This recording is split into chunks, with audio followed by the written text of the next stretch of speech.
This is serious business to us, but we keep a sense of humor to keep ourselves sane, because a lot of what we see and a lot of, you can't unsee this stuff. Metal safes. The mysterious group Anonymous. The activist hacking group Anonymous has... The line between pranksters and revolutionaries is always thin, where acts of rebellion are carried out not with weapons, but with code.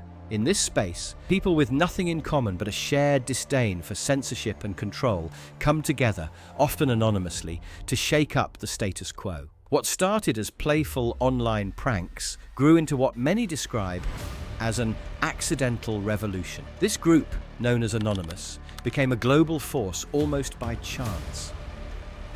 This is the public face of Anonymous. If you're on the internet, you're there because we kind of let you be there. Oh man, I'm gonna kill these guys.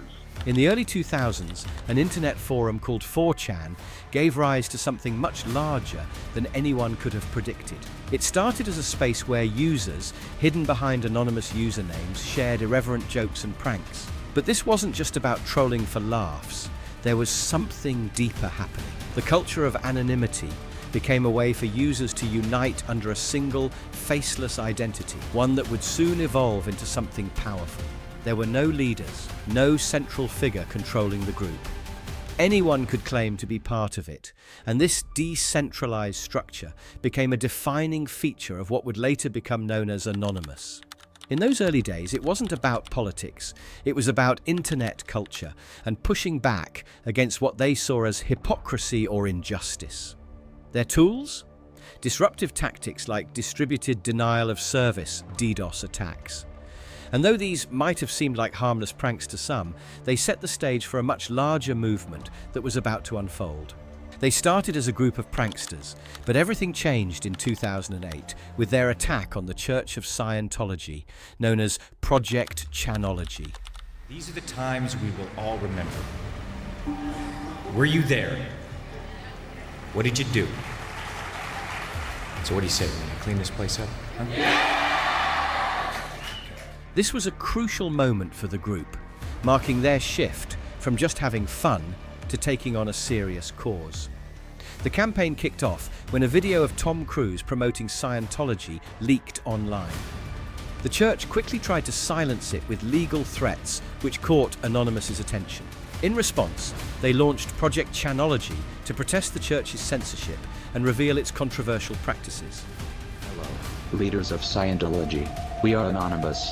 Over the years, we have been watching you, your campaigns of misinformation, your suppression of dissent, your litigious nature.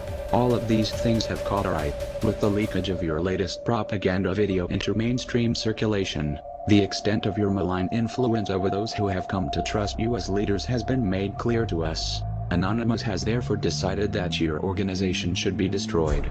For the good of your followers, for the good of mankind and for our own enjoyment, we shall proceed to expel you from the internet and systematically dismantle the Church of Scientology in its present form. We recognize you as serious opponents, and do not expect our campaign to be completed in a short time frame. However, you will not prevail forever against the angry masses of the body politic. Your choice of methods, your hypocrisy and the general artlessness of your organization have sounded its death knell. You have nowhere to hide. Because we are everywhere, you will find no recourse in attack. Because for each of us that falls, 10 more will take his place. We are cognizant of the many who may decry our methods as parallel to those of the Church of Scientology. Those who espouse the obvious truth that your organization will use the actions of Anonymous as an example of the persecution of which you have for so long warned your followers. This is acceptable to Anonymous. In fact, it is encouraged. We are your SPs. Over time, as we begin to merge our pulse with that of your church, the suppression of your followers will become increasingly difficult to maintain. Believers will become aware that salvation needn't come at the expense of their livelihood. They will become aware that the stress and the frustration that they feel is not due to us, but is sourced much closer to them. Yes, we are SPs, but the sum of suppression we could ever muster is eclipsed by that of your own RTC. Knowledge is free. We are Anonymous. We are Legion. We do not forgive. We do not forget. Expect us. The campaign involved online actions like DDoS attacks on Scientology websites and real-world protests. Thousands of people marched in cities worldwide, many wearing the iconic Guy Fawkes masks to hide their identities. These masks, made famous by the film V for Vendetta, became a symbol of Anonymous's fight against authority. Project Chanology became a turning point for Anonymous. What started as a reaction to censorship turned into a broader battle against what many saw as an oppressive organization. This was Anonymous's first real step into activism and set the stage for their future as a political force. Anonymous's involvement in Project Chanology showed their ability to create change, even though they didn't aim to start a revolution. Their activism stemmed from a mix of curiosity, anger, and a desire to disrupt. In many ways, their rise as a political force happened by chance. The decentralized nature of Anonymous made it hard for them to follow a specific path. Unlike traditional activist groups, they had no formal structure, no leaders, and no official goals. This often led to chaotic actions driven by whoever was motivated at the moment. This lack of direction made their growth into a global movement surprising. Still, despite their disorganization, Anonymous tapped into a growing frustration with authority, censorship, and corporate power. Their actions resonated with people worldwide who felt unhappy with the status quo. As they continued to evolve, Anonymous became a symbol of resistance against oppression and a voice for those who felt powerless against governments and corporations. In 2010, several Bollywood companies hired Aplex Software to carry out DDoS attacks on websites that ignored their takedown notices. These sites were hosting pirated content, and the companies wanted to take them offline. This tactic quickly caught the attention of internet activists who supported online piracy. In retaliation, piracy activists launched Operation Payback in September 2010 under the Anonymous banner. The initial plan was simple: target Aplex Software directly for their role in these attacks. However, just hours before the scheduled DDoS, they found out that someone else had already taken down Aplex's website. In response, Operation Payback shifted its focus to larger targets. The activists then decided to attack the websites of the Motion Picture Association of America, MPAA, and the International Federation of the Phonographic Industry, IFPI, two of the most prominent copyright enforcing organizations. These attacks caused a combined downtime of 30 hours, marking the beginning of a much broader campaign. Over the next few days, we are Anonymous. People have been asking, what is Operation Payback? This operation is a coordinated, decentralized group of attacks on opponents of internet piracy by internet activists using the Anonymous moniker, a group sometimes affiliated with the website. Operation Payback expanded its attacks to a range of websites affiliated with the MPAA, the Recording Industry Association of America, RIAA, and the British Phonographic Industry, BPI. These attacks were part of a larger wave that also targeted law firms known for their involvement in copyright enforcement, were ACS, Davenport Lyons, and Dunlap, Grubb and Weaver, the latter being part of the US copyright group. These firms were notorious for suing individuals for copyright infringement, making them prime targets in the eyes of the activists. Operation Payback continued to gain momentum, driven by a decentralized group of internet activists.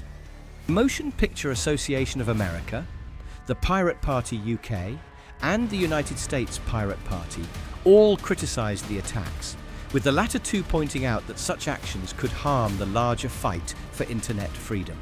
In December 2010, the scope of Operation Payback expanded once again, this time in response to the WikiLeaks controversy. Following the United States diplomatic cables leak in December 2010, the organizers commenced DDoS attacks on websites of banks who had withdrawn banking facilities. Following the release of United States diplomatic cables by WikiLeaks, several major banks and financial institutions cut off banking services to the organization under pressure from governments. have no doubt gathered from various media outlets and our own information disseminated across the internet. We are an internet activist group independent of any and all national, political, or religious affiliations. Despite our differences, we are united in the preservation of intellectual freedom and fair competition. In retaliation, the organizers behind Operation Payback launched DDoS attacks on the websites of these banks. The targets included giants like PayPal, Visa, and MasterCard, all of which had withdrawn their financial support from WikiLeaks. These attacks marked a shift in the operation's focus, from copyright issues to a broader fight against censorship and corporate influence. By the end of 2010, Operation Payback had evolved far beyond its original goal of retaliating against DDoS attacks on torrent sites. It had become a global movement, with Anonymous at the forefront, fighting not only for internet freedom, but also against censorship and corporate power. What started as a chaotic and loosely coordinated set of attacks had grown into a symbol of resistance for those frustrated with the power held by governments and corporations. On September 23, 2010, the website of the United Kingdom law firm ACS was targeted by a DDoS attack as part of Operation Payback. When asked about the incident, Andrew Crossley, the owner of ACS, downplayed it by saying, "It was only down for a few hours. I have far more concern over the fact of my train turning up 10 minutes late or having to queue for a coffee than them wasting my time with this sort of rubbish." However, when the site came back online, a 350 MB backup file of the website became visible to the public for a brief period. This backup, which included copies of emails sent by the firm, was quickly downloaded and spread across peer-to-peer networks, including the Pirate Bay.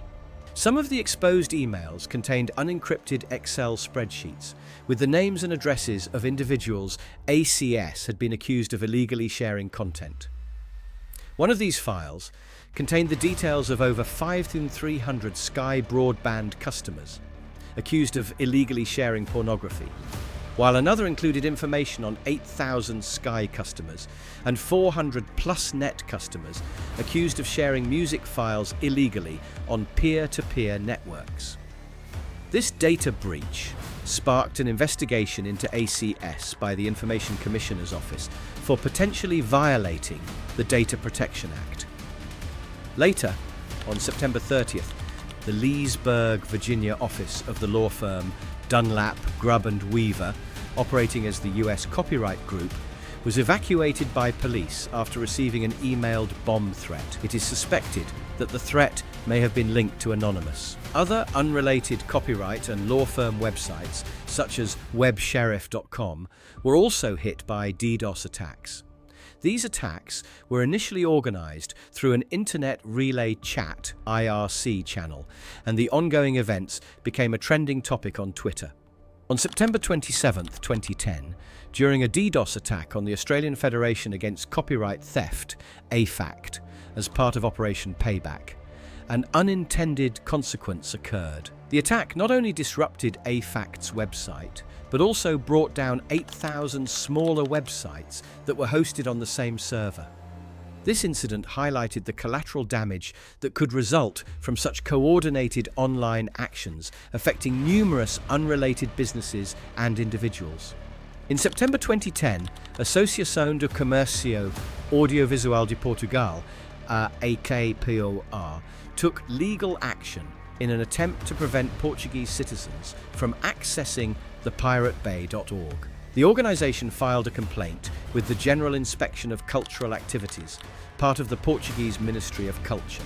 According to AKPOR, the Pirate Bay was responsible for roughly 15 million illegal downloads annually in Portugal. By advocating for a block of the Pirate Bay on all internet service providers, ISPs, AKPOR hoped to reduce the financial impact they claimed the site was causing. However, on October 18, 2010, the AKPOR website was defaced by Operation Payback. The site displayed text from the operation and redirected visitors to the Pirate Bay after a few seconds. Along with this defacement, a copy of AKPOR's email database was leaked and uploaded to the Pirate Bay. These leaked emails exposed AKPOR's methods of denunciation, its frustration with the Portuguese government and legal system. AKPOR notably claimed that the business of ISPs is illegal downloading. On October 4th, 2010, Operation Payback targeted the Ministry of Sound website along with the Gallant Macmillan website, launching a DDoS attack against both. Just a few days later, on October 7th, 2010, they set their sights on the Spanish Copyright Society's website, sesgi.es. By this point, the collective downtime for all websites hit by Operation Payback totaled over 537 hours. Continuing their offensive, on October 15th, 2010, copyprotected.com was compromised through a SQL injection, leading to the site being defaced. 3 days later, on October 18th, Operation Payback launched another DDoS attack, this time against the UK Intellectual Property Office. The wave of attacks extended to Austria on October 21st, 2010, when the production companies Sattelfilm.it and Uyghurfilm.it were hit with drive-by DDoS attacks. This was in retaliation for their efforts to secure a court injunction against an ISP that refused to block a movie streaming site. Operation Payback then took down the adult entertainment website Hustler.com the following day, adding to their growing list of targets. During the 2010 MIPCOM convention, Gene Simmons of KISS made a controversial statement urging companies to be aggressive in protecting their brands. He advised, make sure your brand is protected, make sure there are no incursions, be litigious, sue everybody, take their homes, their cars. Don't let anybody cross that line.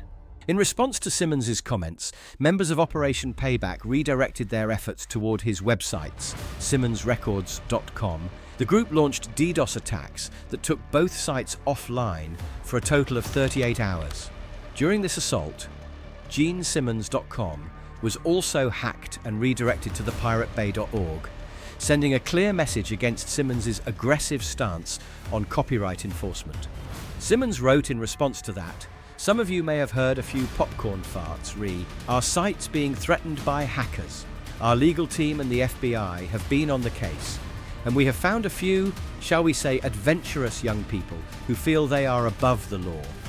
And, as stated in my MIPCOM speech, we will sue their pants off. First, they will be punished.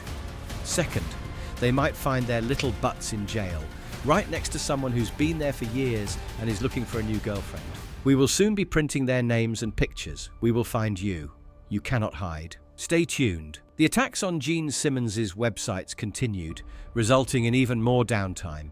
Eventually, Simmons's message was removed from his site. In December 2011, an individual known as Spy101 was arrested in connection with the attack on genesimmons.com. He faced charges of conspiracy and unauthorized impairment of a protected computer. On October 26, 2010, LimeWire was ordered to disable its file-sharing features after losing a court battle with the RIAA over copyright infringement.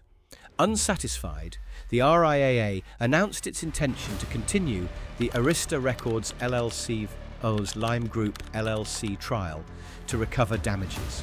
In retaliation, Operation Payback members planned a DDoS attack on the RIAA's website for October 29th. As promised, the attack took down RIA.org, rendering it inaccessible in Europe. Later that day, Operation Payback's own website faced an attack, prompting a move from tive.tk to anonops.net. During the damages phase of the LimeWire trial, the RIAA sought to switch from statutory damages per work to per infringement. However, the judge rejected this, capping potential damages at $1.5 billion. On March 15, 2011, following a ruling that estimated potential damages could reach trillions, a report mentioned a sensational $75 trillion figure. This sparked another call to arms from Operation Payback, leading to a DDoS attack on the RIAA website on March 25th. Around October 28, 2010, Operation Payback established a new website to coordinate global protests aimed at raising awareness for their cause. They scheduled these protests for November 5th, aligning with the historic gunpowder plot, which Anonymous famously associated with its use of Guy Fawkes masks. As part of the protest activities, the group targeted the United States Copyright Office with a DDoS attack, prompting the FBI to initiate an investigation. This investigation ultimately led to the arrest of an individual accused of participating in the attack on PayPal. On December 8, 2010, US politician Sarah Palin revealed that her website and personal credit card information had been compromised. Palin's team suspected Anonymous was behind the attack, although the group never made any statements regarding her as a target. In an attempt to provide evidence, Palin's technical team posted a server log screenshot that showed the wikileaks.org URL. While Visa had been subjected to denial of service attacks during this period, no credit card data was reportedly compromised in those incidents. It remains unclear whether Palin's card information was breached due to the broader Visa attack, or if it was a specific attack targeting her personally. And online who believe very, very strongly in freedom of speech and believe that WikiLeaks is a human rights organization, a journalistic organization. In December 2010, WikiLeaks found itself under increasing pressure to halt its release of secret US diplomatic cables. Companies like Amazon, PayPal, Bank of America, Swiss Bank Post Finance, MasterCard and Visa either stopped working with WikiLeaks or froze donations made to the organization due to political pressure. In response, Operation Payback directed its activities against these corporations. The group launched DDoS attacks on several of these companies, including PayPal, Post Finance, and the Swedish Prosecution Authority. On December 8, 2010, coordinated DDoS attacks took down both the MasterCard and Visa websites. The following day, PayPal experienced a minor service slowdown due to another DDoS attack, although before that, they had announced plans to release frozen funds from the Wow Holland Foundation, which was raising money for WikiLeaks. Regarding the attacks, WikiLeaks spokesman Kristin Hrafnsson distanced the organization from Operation Payback, stating, "We neither condemn nor applaud these attacks.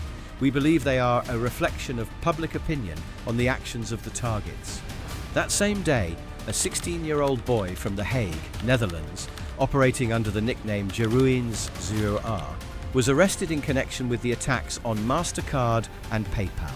On December 10, 2010, the Daily Telegraph reported that Anonymous had threatened to disrupt British government websites if WikiLeaks founder Julian Assange were extradited to Sweden. Anonymous later issued a press release to clarify its stance on the matter. John Perry Barlow, co-founder of the Electronic Frontier Foundation, likened the attacks to the shot heard round the world, suggesting their significance in the context of global resistance. By December 13th, Assange himself called for supporters to defend WikiLeaks, stating that companies like Visa, MasterCard and PayPal were instruments of US foreign policy, a sentiment that further fueled cyber attacks carried out by Anonymous in support of WikiLeaks. In December 2010, Operation Payback made an attempt to bring down Amazon.com, but the effort was aborted due to a lack of sufficient users to power the botnet. CNN noted that Amazon's massive infrastructure made it almost impossible to crash. As the Operation Payback attacks gained attention, authorities began to respond. By late December, the FBI initiated raids on individuals suspected of participating in the operation. The attacks carried on into 2011, with Operation Payback targeting the Zimbabwean government's websites after the wife of Zimbabwean President Robert Mugabe filed a $15 million lawsuit against a newspaper. The lawsuit followed the publication of a WikiLeaks cable that implicated her in the illegal diamond trade. On January 27, 2011, authorities arrested 5 males, aged 15 to 26, in the UK on suspicion of involvement in the attacks. That same day, the FBI executed 40 search warrants in the US, intensifying the crackdown on those associated with Operation Payback. Operation Payback's members utilized a modified version of the low-orbit ion cannon, LOIC, to carry out their DDoS attacks. In September 2010, a hive mind mode was introduced, enabling the LOIC to connect to IRC for remote control. This feature allowed computers with LOIC installed to function as part of a botnet, facilitating the rapid takedown of websites belonging to anti-piracy groups. Communication about target selection primarily occurred through an IRC channel, followed by the distribution of attack instructions on various image boards like 4chan and 7chan. Social media platforms, including Twitter and Facebook, were also employed for coordination. Operation Payback's Facebook page was removed, and their official Twitter account was suspended. Additionally, a federal court order compelled Encyclopedia Dramatica to delete its article on Operation Payback, which contained a detailed history of the operation, including personal information of individuals associated with the attacked companies. In July 2011, 14 members of Operation Avenge Assange were arrested. Later, in October 2010, 13 members of Operation Payback faced indictment in federal court in Alexandria, Virginia, charged as co-conspirators under 18 U.S.C. Commissariat 371 and 18 U.S.C. C. 130. By 2014, some defendants accepted plea deals, which reduced their felony charges to a single misdemeanor. The penalties included jail sentences for some, while one individual was sentenced to community service. Operation Payback emerged as a significant force in the battle over digital rights. Activists and authorities alike were left contemplating the blurred lines between protest and crime. Their tactics sparked a global conversation about copyright, freedom, and the lengths to which individuals will go to fight for their beliefs.